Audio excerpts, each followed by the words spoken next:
3장, 하나님 말씀은 계시록 3장 15절에서 16절입니다.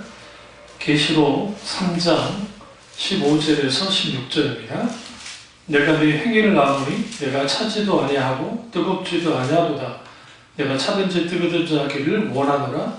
내가 이같이 미지근하여 뜨겁지도 아니하고 차지도 아니하리니 내 입에서 너를 토하여 버리리라. 아멘. 말씀 제목은 하나님의 백성은 불꽃처럼 살아야 한다라는 말씀입니다. 하나님의 백성은 불꽃처럼 살아야 한다라는 말씀입니다. 우리가 라우디가 교회는 오늘날의 교회와 아주 닮아 있다고 많은 신학자들이 말을 합니다. 우리가 그 소아시아 일곱교회를 향한 하나님의 이제 계시의 말씀, 사도 요한을 통한 그 말씀을 이제 쭉 들여다보면 이 시대를 각 교회 시대를 이제 에베소 교회부터 시작해서 쭉 나오잖아요. 에베소, 서머나 버가모 막 쭉 가본데 이걸 해석하는 방법이 여러 가지가 있습니다. 하나는 그 시대 각 시대마다 에베소 시대가 있었고 각 시대로 막 이제 그렇게 해석하기도 하고 또 소아시아 일곱교회의 특징들을 한 세대 안에 그런 교회들이 이렇게 많이 있다라고 보기도 해요. 그런 의미에도 불구하고 라우디가 교회는 뜨겁지도 않고 차지도 않는 그 미지근한 신앙생활을 하는 그런 교회. 다시 말하면 하나님의 백성은 마땅히 하나님 은혜 가운데 불꽃처럼 살아가야 되는데 그렇지 못하는 것을 보게 되어집니다. 왜 이렇게 이런 일들이 벌어질까? 그것은 참 아이러니하게도 부요함 때문에 그렇습니다. 여기 보시면 17절 보세요. 내가 말하기를 나는 부자라 부요하여 부족한 것이 없다 하나. 부요하다. 그러니까 많은 신학자들이 GDP 한 $10,000에서 $15,000 이상 되어지면 기독교가 대부분이 쇠퇴한다라고 그렇게 봅니다. 대부분이. 왜 그런가 했더니 지금 한참 이제 교회가 막 성장하는 데가 중국, 그리고 지금 남미, 중남미, 그리고 아프리카, 그리고 이제 인도네시아는 이제 무슬림 국가이긴 하지만 그래도 불과 그 안에 있는 말레이시아 쪽도 그렇고 선교사들 통해서 사람들이 하나님께 막 와요. 근데 이제 좀 먹고 살게 되어지면 사람들이 급격하게 교회로부터 떨어져 나가요. 이상할 정도로. 왜 그런가 했을 때에 사실상 복음의 능력을 상실한 교회들, 그러니까 본용주의, 현재 막 부흥하고 있다고 하는 데가 대부분이 현재 선교사님들 말을 들어보면 지금 적극적 사고방식이나 본용주의적인 어떤 것을 가지고 나와요. 그리고 토속신앙이 결합되어져서 아프리카 같은 경우에는 막 폭발적으로 기독교 인구가 막 늘어나는 거예요.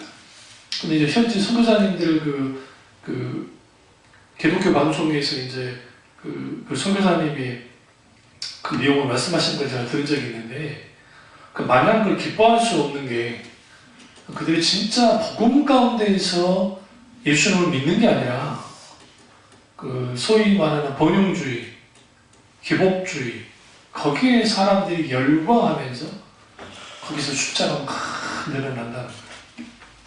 이게 오히려 기독교에 해가 될 겁니다 라고 이제 그분이 했던 말을 듣는데 마찬가지로 오늘날 많은 사람들이 이제 하나님을 믿는다고 그래요. 그런데 그들의 신앙이 미지근해져 버려요. 왜 그럴까 했을 때에 그런 여러 특징들이 있습니다. 그것은 여기 보시면 첫째는 이제 오늘 요한계시록 말씀만 좀 보시면 첫째는 영적인 무지함 때문에 그렇습니다. 17절 중반 보시면 내 곤고한 것과 가련한 것과 가난한 것과 눈먼 것과 벌거벗은 것을 보다 알지 못한다. 영적인 무지 상태에 있는 거예요. 자기가 그런 상태에 있는지를 몰라요. 영적으로 문제가 있다는 것은. 이것은 결국은 이 하나님의 신자들이 하나님을 믿는 사람들의 자신의 영적 상태를 알지 못한 상태의 신앙생활을 한다. 이게 아주 위험하고 무서운 거예요. 그러니까 예수님 당시 바리새인들이 왜 예수님을 그토록 예수님께 대접을 했냐면 자기들은 하나님을 잘 믿고 있다고 생각했다. 그리고 그들은 의인이었고 그들이 자기 자신이 생각할 때 그리고 하나님을 위해서 모든 생명을 바칠 만큼 열심히 대단한 사람들이었다. 실제로 그들의 열심은 대단했어요. 겉보기로는. 그러나 사실은 그들은 뭐였어요? 곤고하고 가련하고 가난하고 그 다음에 눈 멀고 벌거벗은 것 같았어요. 왜 그러냐면 그들은 외식했으니까. 외식한 자들이었기 때문에. 그래서 오늘 우리가 신앙생활 하면서 우리도 모르게 신앙생활 하다 보면 여러 문제가 걸려 넘어지는데 첫째는 익숙함의 함정에 빠져요. 신앙이 익숙해지는 거예요. 분위기도 익숙해지고 설교도 익숙해지고. 여러분 목사님 설교 그러니까 이전에 우리 그 우스갯소리로 선교 목사님들 하셨던 말씀들이 정말 우리 교인들 특별히 오랫동안 신앙생활 한 교회에 30년 40년 동안 그 신앙생활 하시는 분들이 대단하다는 거예요. 왜 대단하냐? 목사님들의 설교라는 게 한계가 있잖아요. 안 그래요? 늘 새로운 설교를 할 수가 없잖아요. 그러다 보니까 비슷한 설교, 같은 설교, 똑같은 설교, 그 설교를 듣고도 신앙생활 하는 게 참 대단하다고 이제 그렇게 말씀하신 적이 있는데, 저 농담반 진담반 비슷하게. 그러면 그런 설교를 듣다 보면 익숙해져요. 익숙해지면 듣는 데는 편해요. 왜냐면 익숙하니까요. 근데 문제가 있어요. 뭐가 문제가 있냐면 내가 듣고 익숙하게 알아요. 그런데 그 말씀대로 살아가지 않는 거예요. 왜 살아가지 않는 거예요? 자기가 듣고 아니면 다 된 줄 알아요. 그러니까 내가 그렇게 산 줄 안다는 거예요. 실제로 삶으로 살아내야 되는데 삶으로 살아내는 것까지 가지 않아요. 이게 오늘날 학교 교육과 세상 학교 교육과 그리고 오늘날의 교회 안에 있는 병폐예요. 그러니까 학교에서 달달달 외우고, 그러니까 누가 공부 잘합니까? 달달달 잘 외우는 아이들, 그리고 이해력이 좀 뛰어난 아이들, 그러잖아요. 차이는 그거예요. 그러니까 수능시험에 달달달 잘 외우는 애들이, 기억력이 좋은 애들이, 또 문제풀이를 많이 해서 그 기억력을 갖고 있고, 그 다음에 이해력까지 좀 있는 애들이 뭐 하는 거예요? 그 애들이 최고예요. 근데 막상 그런 아이들이 그 사업 현장, 회사 현장에 딱 들어오면, 요즘도 그 말 하잖아요. 요즘 젊은 애들이 우리 때 그 신입사원을 다 비교했을 때 차이가 너무 난다는 거예요. 너무 난다는 거예요. 애들이 자기들이 혼자 살 수 있는 게 별로 없어요. 왜 그러느냐? 늘 학원이네, 뭐 어디네, 도와주는 사람들이 함께 하면서 자라나왔기 때문에 혼자 한다는 게 쉽지 않아요. 혼자 한다는 거예요. 마찬가지로 신앙생활은 목사가 일일이 같이 해줄 수가 없는 거예요. 결국은 신앙의 영역에는 개인의 영역이 있어요. 분명하게. 교회 안에서의 공동체적인 영역도 있지만 개인의 영역이 있는데 그 개인의 영역 가운데 경건의 연습이라고 하는 의미의 수단이라는 기본이 무너진 상태에서 신앙생활을 하겠다는 것은 이건 불가능해요. 일단 성경을 읽지도 않아요. 기도도 안 해요. 찬양이나 근데 노출되지 않아요. 선포되는 말씀이나 노출도 없어요. 그 상태에서 생자로 일주일 동안 살아요. 그리고 주일날 와서 예배 드리겠다고 하면서 예배 드려요. 당연히 듣는 귀가 닫힐 수밖에 없고 보는 눈이 없을 수밖에 없어요. 그러면 그 상태에서 무슨 일이 벌어지냐면 당연히 거기에 자기 함정에 빠져요. 신앙의 자기 함정에. 자기는 여전히 교회 잘 나가고 있고 헌금생활하고 하니까 나는 신앙생활 잘하고 있어 라고 할지 모르지만 실제로는 그렇지 않다는 거죠. 그럼 또 반대로 내가 막 기도 열심히 하고 성경 열심히 읽고 뭔가 열심히 해요.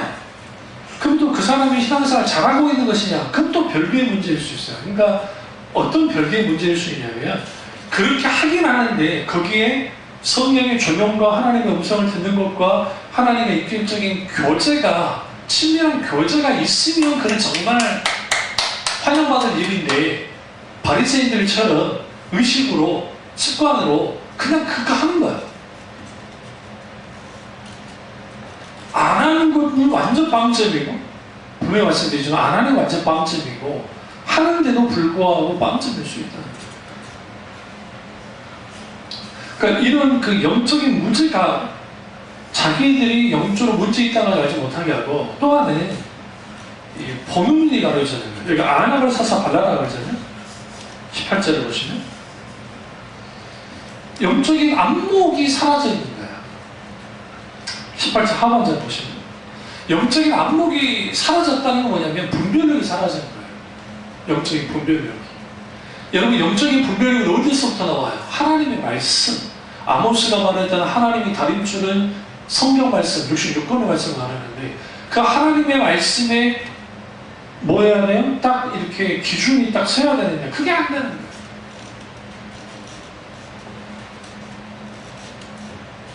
네. 그러면 왜 그러면 이 안목이 사라졌냐? 그러니까 분별력이 사라져버리느냐? 영적인 분별력이 딱 사라지는 순간 지극히 모든 것을 자기 안목으로 봐요. 모든 것을. 하나님도 그렇게 보고 세상도 그렇게 봐요.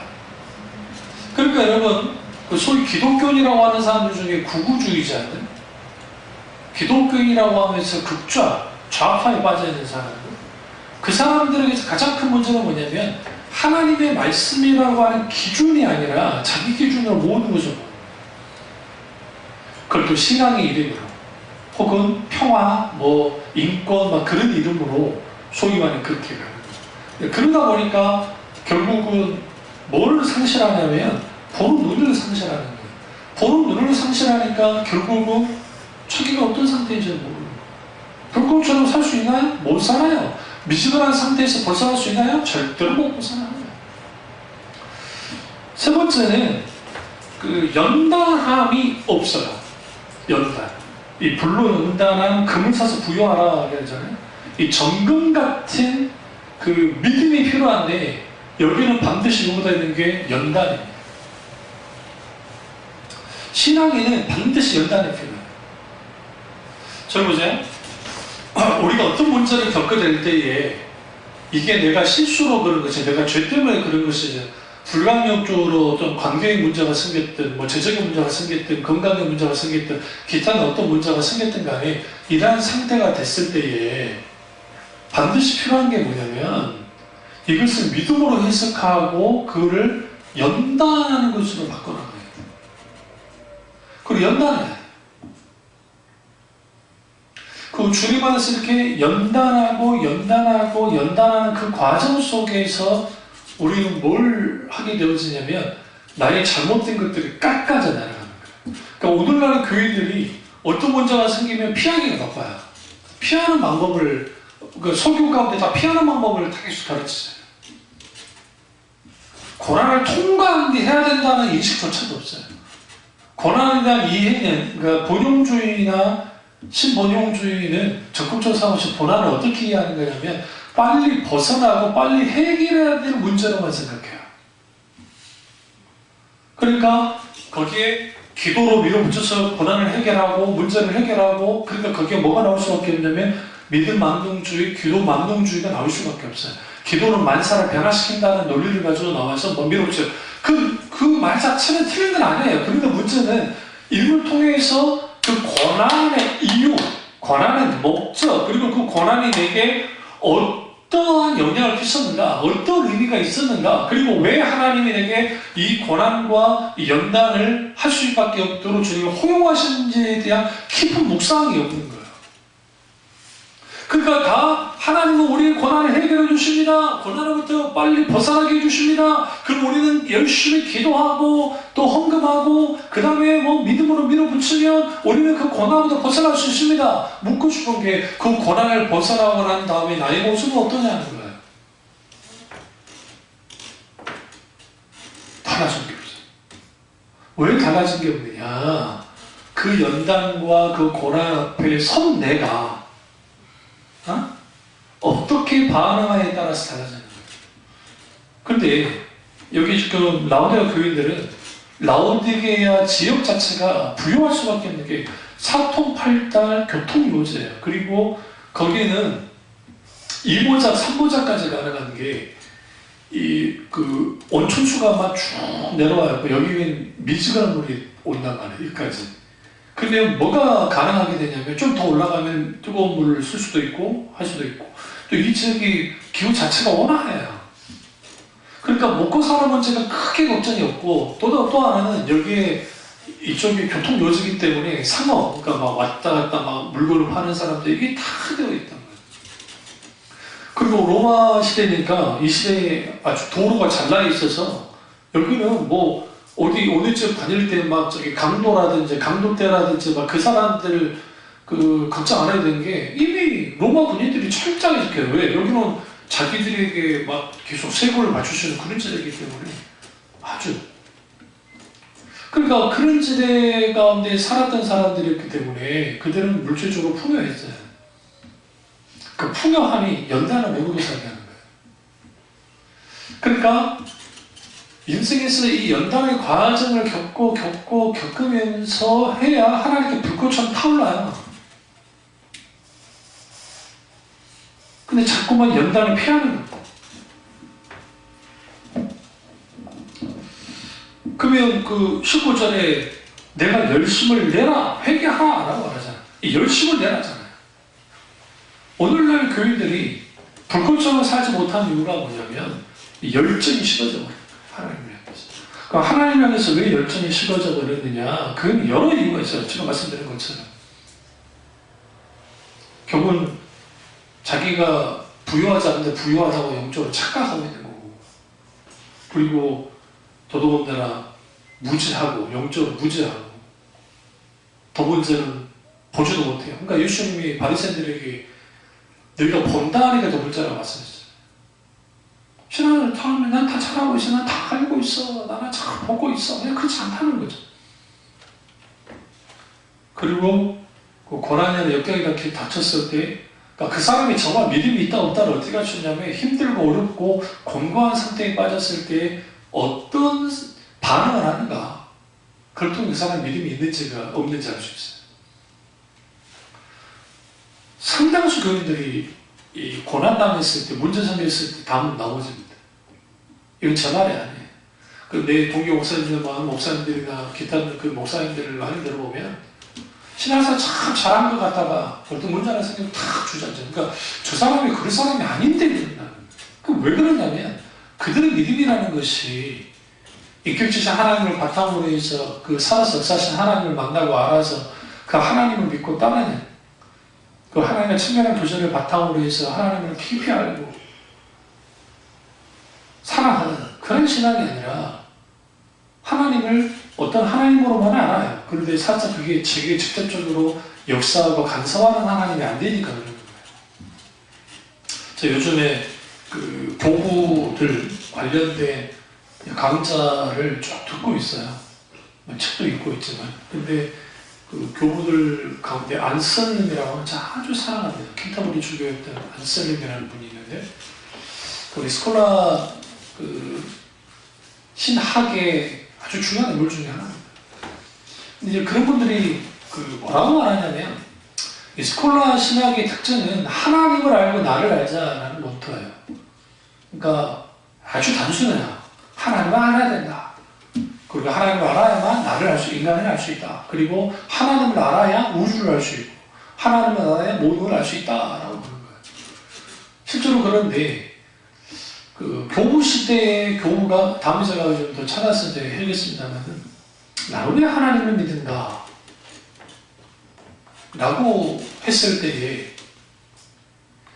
하나님을 믿지 않을 수 없는 분이기 때문이다. 이건 제 표현이고, 아직 제가 까먹어서 그러는데, 제가 그 말을 듣고 제가 완전 충격받았어요. 어떻게 그런 식으로 표현할 수 있을까? 너무 아름답고, 하나님에 대한 표현이 내가 하나님을 믿는 이유에 대해서 말하는 것에 대한데, 오늘날 우리의 미사국으로는 말할 수 없는, 그걸 많이 가져다 쓰신 분이 조나단 에드워드 목사님이에요. 조나단 에드워드 목사님이 이분이 고전의 대가였기 때문에 인용해서 많이 쓰셨는데, 그러니까 그게 왜 그러냐? 그러니까 그분들의 삶이 불꽃처럼 살 수는 없어요. 그러면 불꽃처럼 사는 신자가 되는 게 어떻게 되느냐? 첫째, 말씀의 불이 붙어야 돼요. 우리는 성경을 읽으면서 뜨뜻미진해집니다. 우리는 성경을 펼치고 그 성경이 어디든 어느 한 부분이든 잠잠히 읽어야 돼요.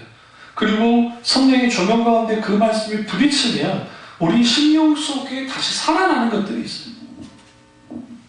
때로는 그 말씀이 내게 부드럽고 감미롭게 다가오기도 하고, 때로는 슬픔에 빠지기도 하고, 화는 환희를 느끼기도 하고, 때로는 깊은 도전을 갖게 하기도 하고, 때로는 그 말씀 앞에서 내가 아무것도 아니라는 인식을 갖게 하는 게 성경을 읽고 묵상할 때예요. 그래서 우리는 반드시 말씀에 불이 붙어야 돼요. 말씀에 불이 붙어야 또 설교 말씀에 불이 붙어요. 하루에 성경을 한 장도 안 읽어요.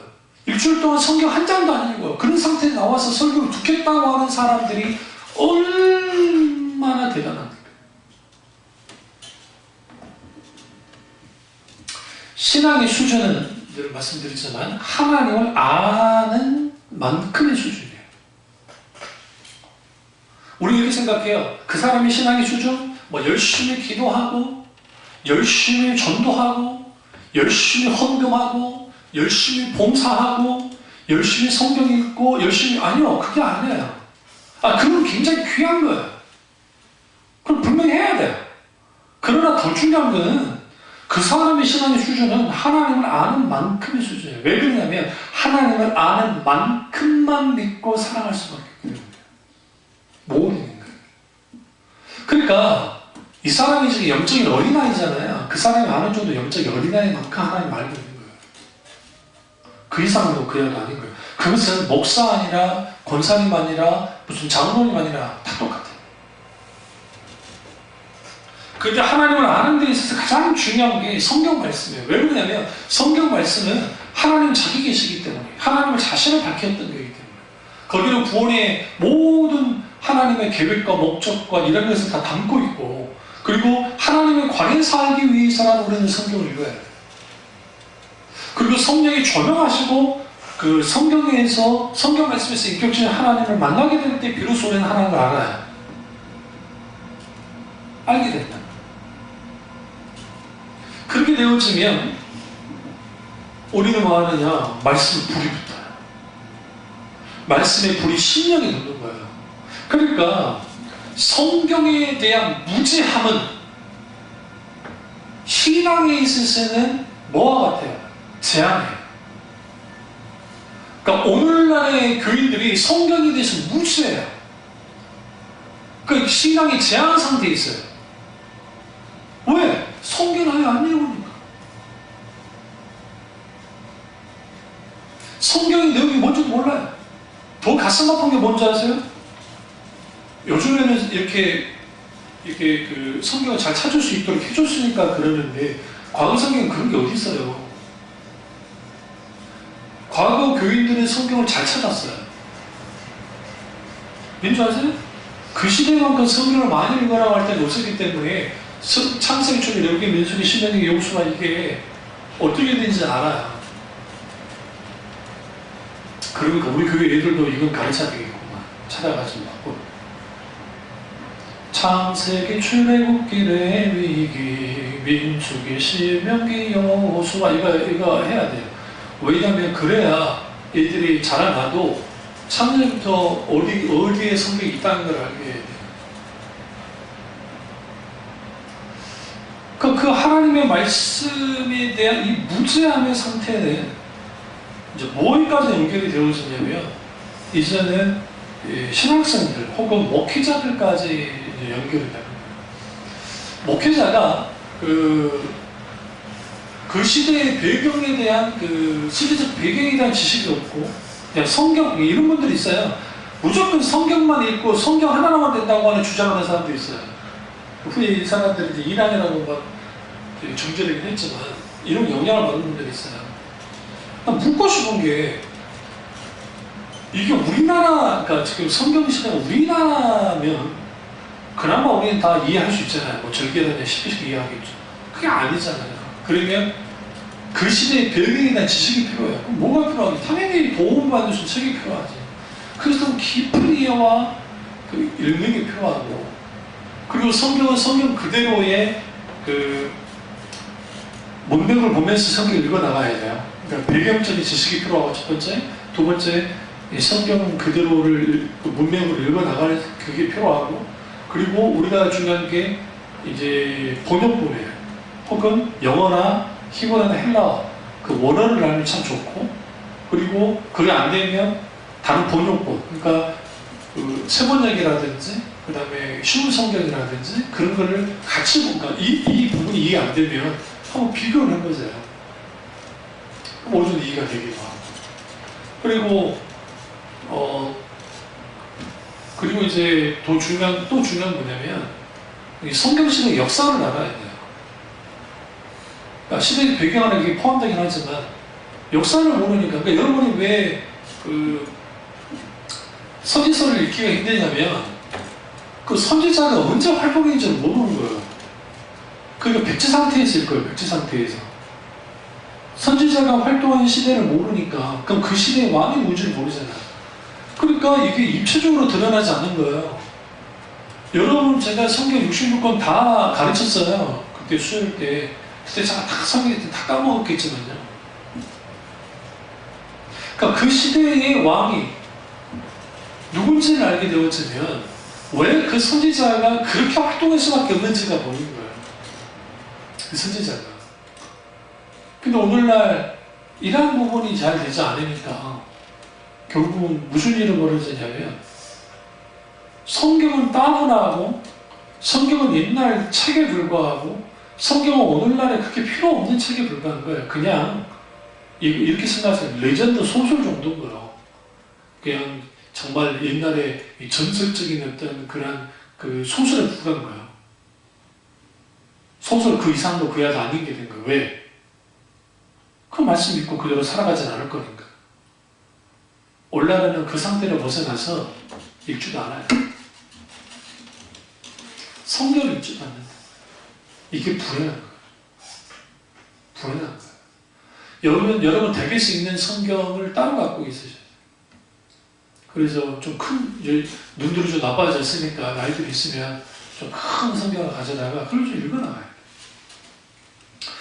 그리고 우리가 오늘날 시대가 계속 성경을 읽는 거, 그리고 성경을 더 깊이 묵상하는 게 왜 이게 뒤로 밀려나냐면, 이제는 사람들이 성경 말씀보다는 또 하나님의 일대일 브레이드라고 하는데 오늘의 양식으로서의 말씀으로 받아들이기보다는 그냥 기독교에는 그냥 성경이니까 성경을 가져가 그냥 그렇게 하는 정도로 이해하니까 그래요. 그러니까 개혁주의자들, 청교도들은 그랬지만 이건 어느 시대나 막론하고 모든 하나님의 사람들은 성경을 사랑했어요.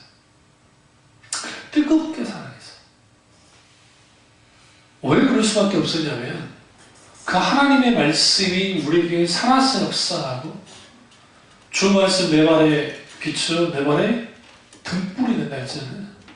되게 빛에 등불의 역할을 하기 때문에 그 비추는 빛으로서 말씀을 읽어나갈 때, 생명의 양식으로서 말씀을 읽어나갈 때, 진리의 놀라운 강력한 말씀을 읽어나갈 때 거기로부터 열정이 일어나는 거예요. 열정은 진리에서부터 나타나요.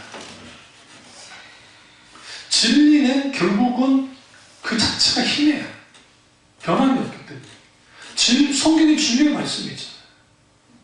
그 말씀이 우리 가운데 깊이 우리 가운데 영향을 끼치면 당연히 불꽃 같은 인생을 살 수밖에 없습니다.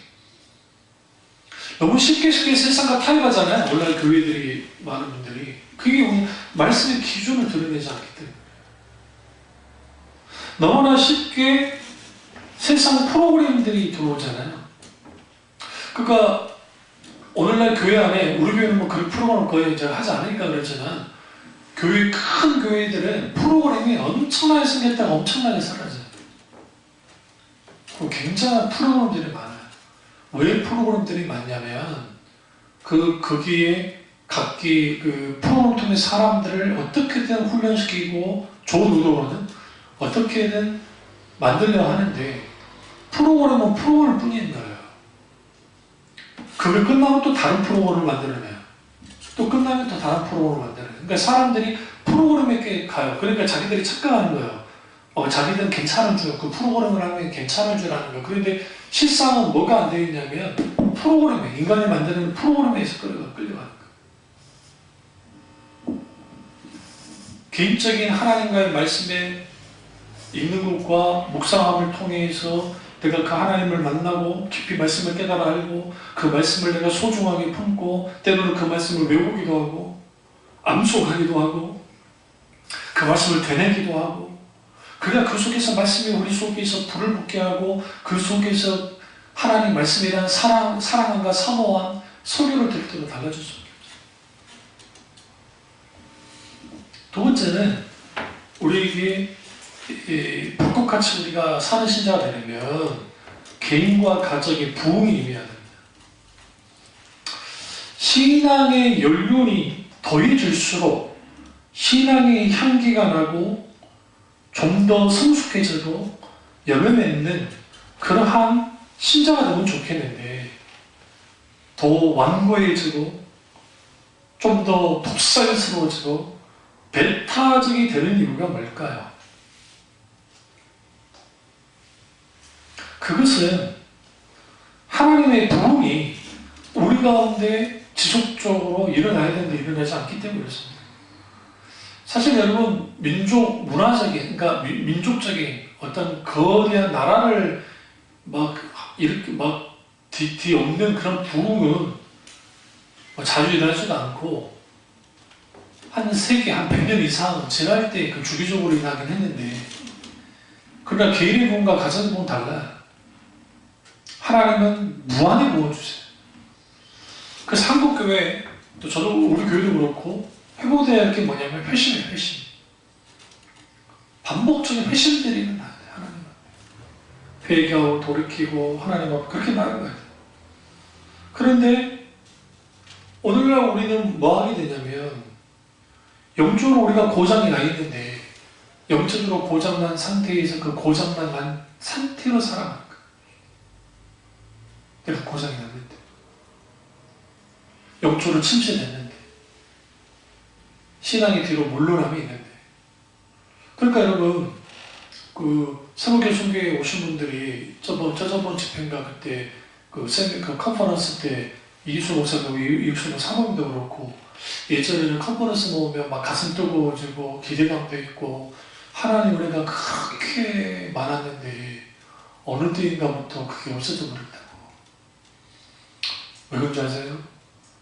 그게 인간이에요. 그게 인간이에요. 이제는 우리가 그걸 익숙해졌고 그건 당연한 듯 됐잖아요. 그러니까 그런 것들이 이제는 더 이상 사라지는 거예요. 그러면 거기에 초심을 잃어버렸다라고 표현할 수도 있겠지만 그러나 초심 이전에 뭐가 문제가 생긴 거냐면 하나님과의 관계 속에 있게 되어지는 그 지속적인 우리가 돌이킴이 사라진 거예요. 그러니까 돌이키고 제 책 가운데 깨어짐이라는 책이 있잖아요. 그 자기 깨어짐. 그 책 가운데 하나님 앞에 딱 턴을 해야 돼요. 하나님께 계속. 턴해야 돼요. 그러니까 우리가 그 하나님과의 관계 속에서 부흥은 하나님을 가까이 되면 일어나요. 그러니까 우리는 하나님을 가까이 해야 돼요. 가까이 하려면 우리도 본의 아니게 이렇게 멀어지잖아요. 그러니까 운전할 때 그 초보 운전자들이 어려운 게 뭐예요? 나는 분명히 똑바로 차선을 가고 있는데 나도 모르게 옆으로 쭉씩 가잖아요. 속도에 의해서. 그럼 이제 정신 차리고 또 조정했다가 정신 차리고 좀 조정했다가 그러다가 이제 어느 정도 익숙해지고 그렇게 되어지면 똑바로 길을 갈 수 있잖아요. 네?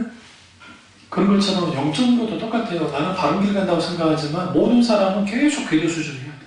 수정하고 수정하고 우리 언제까지? 하나님 나라 갈 때까지 수정하고 수정하고 수정해야 돼.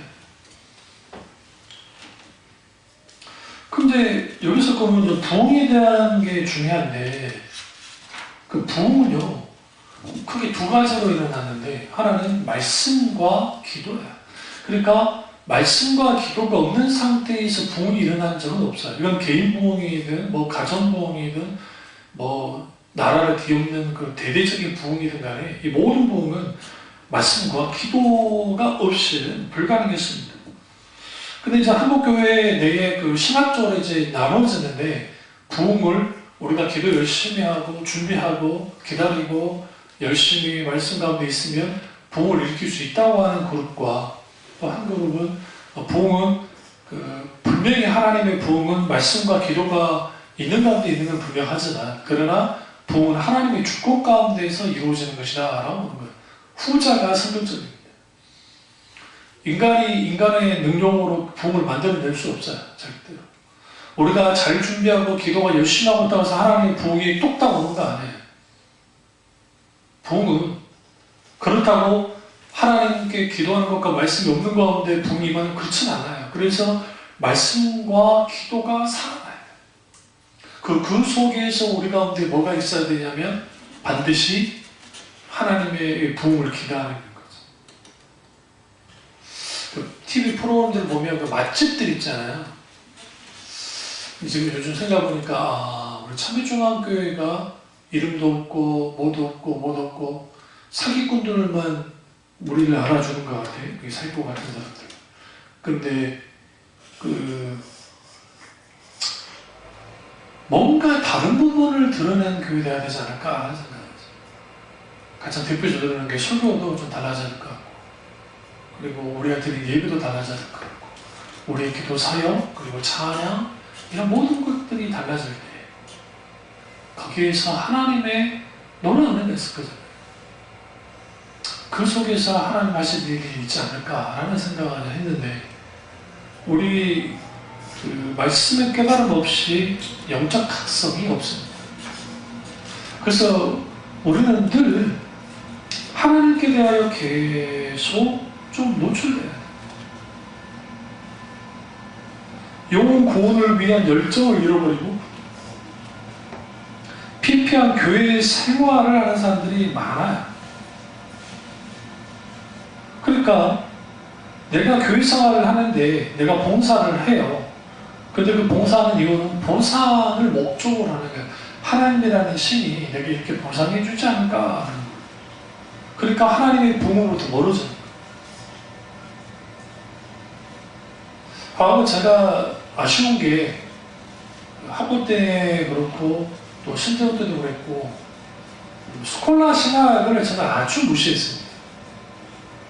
왜 그랬냐면 스콜라 철학과학이 아닌데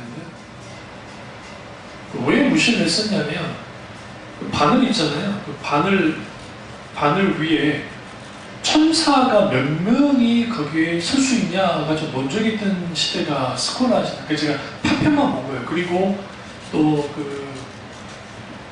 칼 바르트라는 분을 제가 좋아하진 않지만 또 우리 개혁주의와 맞지는 않는 분이긴 하지만 그러나 또 칼 바르트라는 분의 그 긍정적인 부분도 있어요. 없잖아 있기 때문에 그런 부분들 또 여러 개혁 신학을 쭉 하다 보니까 스콜라 신학은 아닌 것 같다라는 생각을 하고 그냥 많이 덮었던 거예요.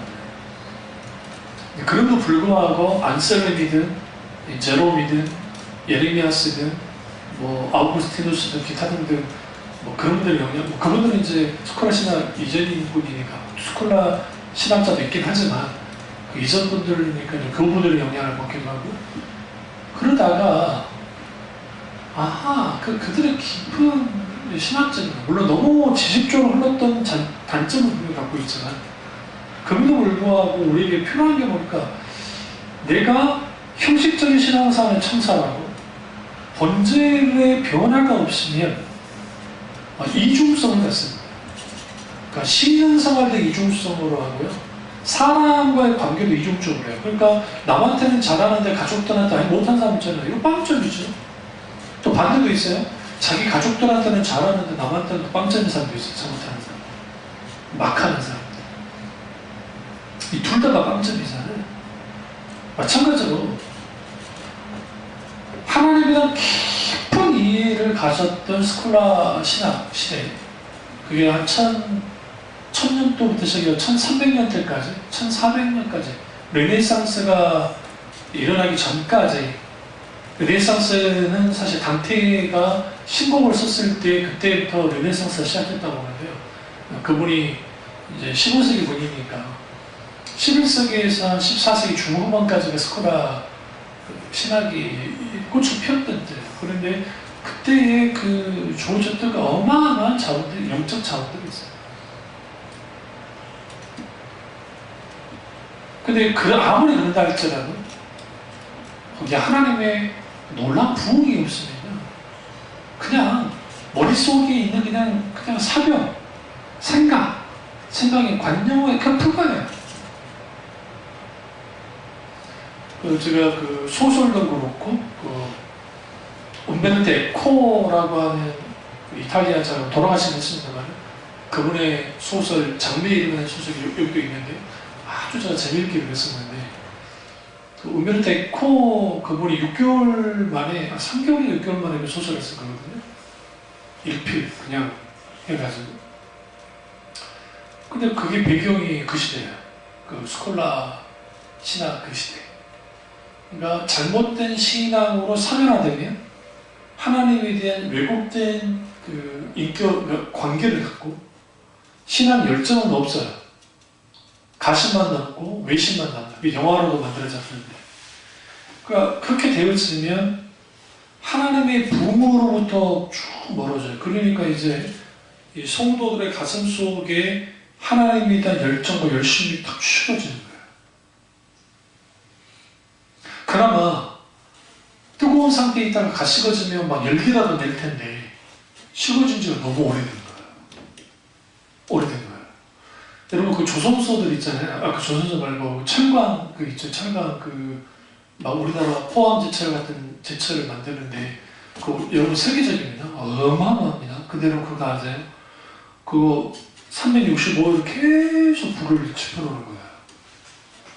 그거 안 해놓잖아요. 하루라도 딱 만약에 중단하거나 뭐 딱 되잖아요. 그러면 그걸 다 깨부시는 장면. 큰일 나요, 큰일 나요. 그 도관 있잖아요. 뭐 철강 생산하는 뭐 도관이 있을 거잖아요. 그게 상해요. 우리 생각에는 그게 멈춰도 상관없을 것 같은데 상해요. 그것도 계속 주기적으로 교체하는 거예요. 뜨거울 때 그것도 교체하면서 그걸 계속 뭐하게 하냐면 하는 거야. 서로 생산하듯이. 신앙도 마찬가지입니다. 우리 속에 용광로 같은 것들이, 말씀의 용광로, 신앙의 용광로가 절대로 식어지면 안 돼요. 만약에 금이 날 수 있잖아요. 그러면 그 금을 빨리 뭐 해야 돼요? 수리해야 돼요. 그렇게 하면서 신앙생활 해나가면 라오디가 교인 같은 그런 신앙생활 하지 않아요. 근데 오늘날에 저도 그렇고 많은 사람들이 우리도 모르게 많이 식어졌고, 각기 이유는 달라요. 저 같은 경우에는 기도 사역을 좀 무리하잖아요. 그러니까 과거에 참 못한 이유가 무리하면 집에 딱 주일날 끝나고 딱 집에 올라가면 그때 확 나요. 몸이 급격하게 탁 쪄요. 그러니까 나도 모르게 살리는 거예요. 몸이. 나도 모르게. 그러니까 이제 그 교회의 기도 사역이라든지 이런 것들이 잘 안 되는 거예요. 그럴 수밖에 없는 게 찬양이도 제가 하죠. 설교 제가 하죠. 그리고 뭐까지 해요? 기도 사역가 하죠. 과거에 비해서는 아주 제가 적은 시간이 있는 거지만 크게 쉽지 않은 거예요. 근데 저를 위해서 기도하실 때는 반드시 건강 회복시켜달라고 기도하셔야 되고 저도 운동을 해야 되겠죠. 그리고 부흥은 교회가 그리스도를 충만히 소유하는 겁니다. 예수 그리스도 그분을 충만히 소유하는 거예요. 예수 그리스도 그분이 여기에 가득하셔요. 그런 교회가 하나님 보시기에 너무너무 아름다운 거예요. 너무너무. 근데 오늘날 그렇지 못한 거죠. 이게 문제죠. 마지막 세 번째는 영적 쇄신을 해야 돼요. 그래야 불꽃 같은 신자로서 삶을 살 수 있어요. 진정한 영적 쇄신은 철저한 자기 회개와 하나님에 대한 진솔한 물음에서 시작돼요. 시편 기자가 내가 새벽을 깨우리로다 라고 하는 고백을 하잖아요. 그 말씀으로 김준호 목사님이 새벽을 깨우리로다 라고 하는 책을 쓰셨는데 과거에 새벽을 깨운다는 게 뭐냐면 단순히 새벽에 일어나서 새벽 기도한다는 말이 아니에요. 그건 아니고 내가 하나님께 새벽에 딱 깨어나서 하나님 그분을 찾는 거예요. 그리고 그분에게 묻는 겁니다. 오늘 하루의 삶을 어떻게 살기 원하십니까? 아니면 오늘 일한 부분에 어떤 것이 있습니까? 묻는 거죠. 그리고 거기에서 인격적인 만남을 갖게 되어지면 우리는 어떤 일을 하게 되어지냐면 하나님의 은혜가 크면 클수록 나를 딱 보게 돼요. 그리고 내 모습이 어떤지를 보게 되죠. 부끄러운 내 모습을 가지고 하나님께 내가 영적인 쇄신, 변화하려 해요. 근데 그 변화의 힘은 나로부터 오지 않으니까 하나님 은혜가 나를 변화해야 되겠다는 마음을 갖게 만들고 그 속에 하나님의 선한 의지를 부어주시면 그럼 우리 의지는 아무것도 하지 않아야 되느냐? 그렇지는 않고 우리가 그 속에서 말씀의 공급함과 그리고 놀라운 하나님의 은혜가 나를 변화되는 사람으로 살도록 이끌어줘요. 그게 영적 쇄신이에요. 그런 영적 쇄신이 있게 될 때에 우리는 뭐 하게 되냐면 불꽃 같은 삶을 살아요. 평신도를 할지라도 목회자라 말할 것도 없고 그렇게 살게 되어지면 거기에서 하나님의 놀라운 십자가의 복음의 능력이 우리에 나타나면 참된 각성과 애통하는 기도가 있게 되고 거기에 하나님의 부흥에 놀랍게 더 깊이 일어나는 거죠. 그래서 하나님의 백성들은 눈앞에 보이는 것을 따라가는 사람들은 아니고 하나님 나라만을 바라보고 살아가는 거예요. 그런데 오늘날 너무나 많은 경우에 이런 하나님을 향한 불꽃을 다 사그라뜨려버리고 식어져버리고 잿더미만 있는 게 이게 도대체 누구의 잘못이냐는 거예요. 그게 그 당사자 교인의 잘못인가 아니면 목회자의 잘못인가 아니면 교회의 구조의 잘못인가 도대체 누구의 책임이냐 아니면 신학과 전통의 잘못인가. 사실 우리가 불꽃 같은 인생을 살지 못하는 이유는 너무 많은 사람들이 그리스도의 군사가 되지 못하기 때문에 신자까지는 되려 해요. 근데 제자가 되려 하지 않아요. 제자를 뛰어넘으면 뭐까지 가요? 그리스도의 군사까지 가요. 사도 바울이 말하잖아요. 우리는 그리스도의 군사가 돼야 돼요. 그리스도의 군사는 어떠한 삶과 환경 속에서도 뒤로 물러나지 않습니다. 그리고 그리스도의 군사가 되려면 반드시 영적인 훈련은 필수적입니다. 디시플레인. 트레이닝 아니에요. 디시플레인. 우리의 삶 속에서 영적으로 훈련되어져야 돼요. 그럼 불꽃 같은 신자가 됐을 때에 세상이 제시하는 돈, 명예, 권력, 세상의 어떤 가치관을 따라가는 것이 아니라 세상의 가치를 따르는 것이 아니라 하나님 그분의 가치, 하나님 나라의 가치를 가지며 살아가요. 그리고 불꽃처럼 사랑합니다. 그런 사람 하나가 옆에 딱 있게 되면 그 불이 붙는 거예요.